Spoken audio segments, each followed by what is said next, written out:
Lighthouse keeping is a notoriously lonely job, being tasked with maintaining a crucial beacon for seafaring sailors in often incredibly remote locations. This sparse area of Scotland was no different for the three keepers of this particular lighthouse.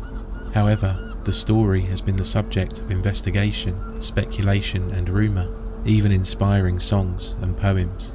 Join us as we delve into one of Scotland's most famous unsolved mysteries that has baffled historians for over 120 years. The Flannan Isle Lighthouse, otherwise known as the Eileen Moor Lighthouse, was one of the first structures ever built on the island of Eileen Moor. This area is located in the string of islands known as the Outer Hebrides, off the west coast of Scotland. Prior to its construction, the last signs of human habitation on the small island dated back to ancient times, likely due to the extreme isolation of the area. Being located 80 miles away from the Scottish mainland, Eileen Moor is one of 7 tiny rocky specks of land, together known as the Flannan Isles. Named after St Flann, this collection of islands in the Scottish archipelago is sometimes called the Seven Hunters.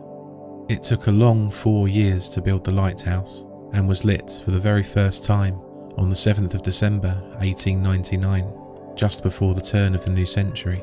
For the new keepers, their experience was expectedly uneventful, that is, for the first year of service. Things took a turn for the worse that same month, a year later. It was Saturday the 15th of December 1900, and the seas in the Outer Hebrides were becoming increasingly hazardous, with high waves and strong winds.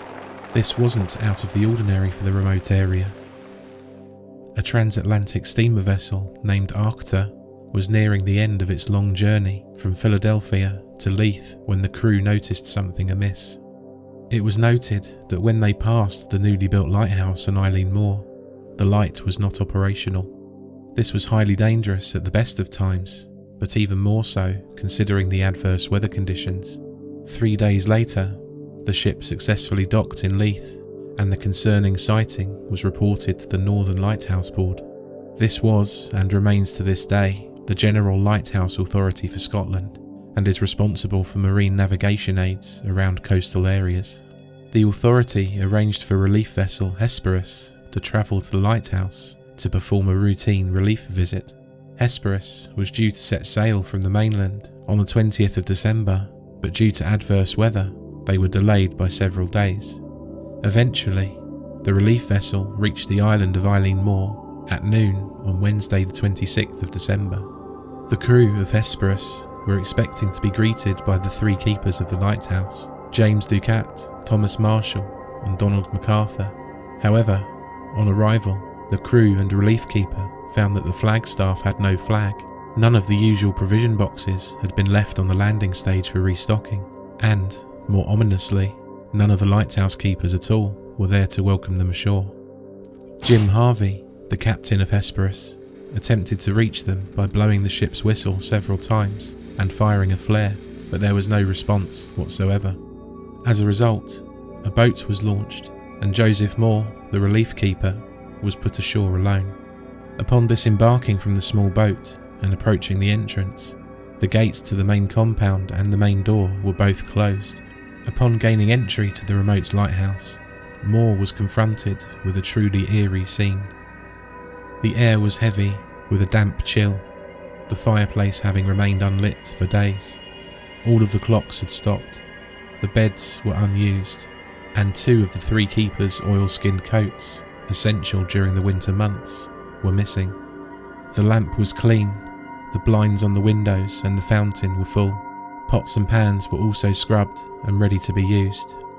Writing on the 28th of December 1900, Moore concluded, "I only too well knew something serious had occurred." Returning to the landing stage with this grim news, he then went back up to the lighthouse with Hesperus's second mate and another member of crew. They searched the lighthouse again and the rest of the small island. They found that everything was intact at the east landing, but the west landing provided considerable evidence of damage caused by recent storms. A box at 33 metres above sea level had been broken and its contents strewn about, iron railings were bent over, The iron railway by the path was wrenched out of its concrete, and a rock weighing more than a ton had been displaced. On top of the cliff, at more than 60 metres above sea level, turf had been ripped away as far as 10 metres from the cliff edge. The 3 keepers had seemingly vanished into thin air, with no clear evidence as to why. A telegram was hastily sent to the Northern Lighthouse Board headquarters in Edinburgh, speaking of a terrible accident. On the 29th of December 1900, Robert Muirhead, a Northern Lighthouse Board superintendent, arrived to conduct the official investigation into the incident. Muirhead had originally recruited all 3 of the missing men and knew them personally. One of the most significant clues in this bizarre mystery was the logbook. Whilst the last written entry was from the 13th of December, there were notes up to the 15th of December detailing the time the light was extinguished, as well as various mechanical readings. This, together with the prepared meal later found in the kitchen, led to the conclusion that the men had been in the lighthouse up to the afternoon of the 15th. Several other anomalies were found at the scene.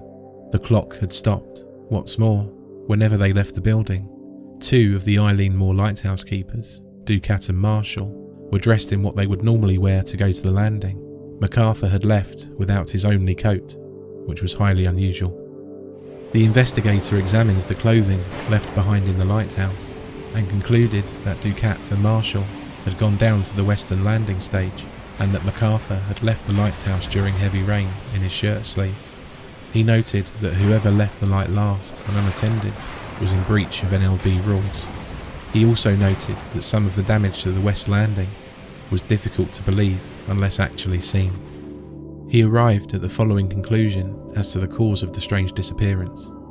From evidence which I was able to procure, I was satisfied that the men had been on duty up till dinner time on Saturday the 15th of December, that they had gone down to secure a box in which the mooring ropes, landing ropes, etc. were kept, and which were secured in a crevice in the rock about 34 metres above sea level, and that an extra large sea had rushed up the face of the rock, had gone above them, and coming down with immense force, had swept them completely away.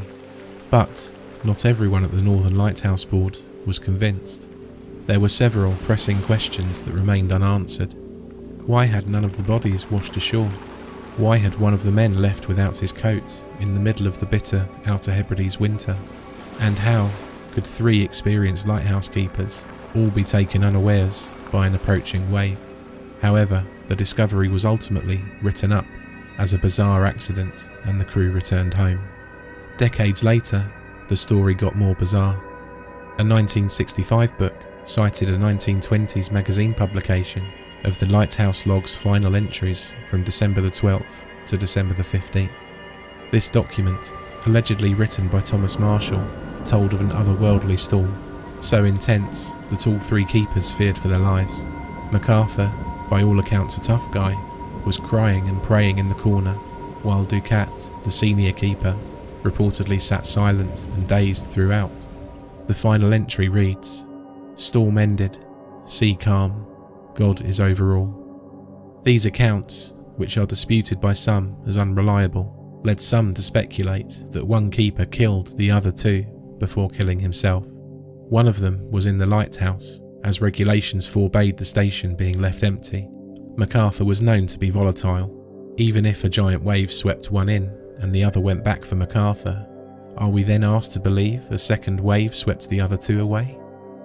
Other more unusual theories look to Eileen Moor's mysterious history for answers, positing that the men were captured by the Lusburden and taken to the land of the fairies. The Lusburden were mischievous and small creatures who were spoken about by the locals. It was said that if you weren't careful, you'd get roped into performing strange rituals for them. Folks from the Outer Hebrides were willing to sail to Eileen Moor if the wind was easterly, but should it turn westerly, they would immediately turn back. Shepherds kept sheep on the island, but avoided spending the night on it. They called it the other country. Others point to everything from alien abduction to ghost pirates to an attack by the Loch Ness Monster.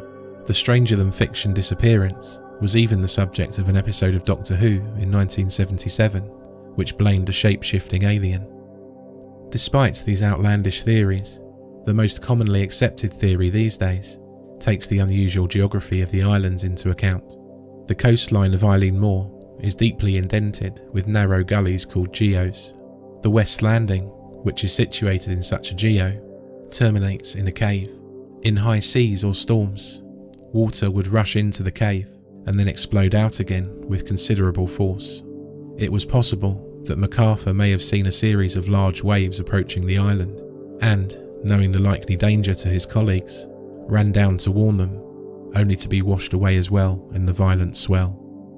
Recent research discovered that Marshall was previously fined 5 shillings when his equipment was washed away during a huge gale. It's likely, in seeking to avoid another fine, that he and Ducat tried to secure their equipment during the storm and were swept away as a result. The fate of MacArthur, although required to stay behind to man the lighthouse, can be assumed to be the same. It was speculated as well that MacArthur probably tried to warn or help his colleagues and was swept away too. This theory seems to have the most logical weight behind it, and would also explain several of the key features of the lighthouse when it was discovered by the relief crew. For instance, it would explain the set of oilskins remaining indoors and MacArthur's coat remaining on its peg, although perhaps not the closed door and gate, as it could be presumed that you would not take the time to do this during an emergency.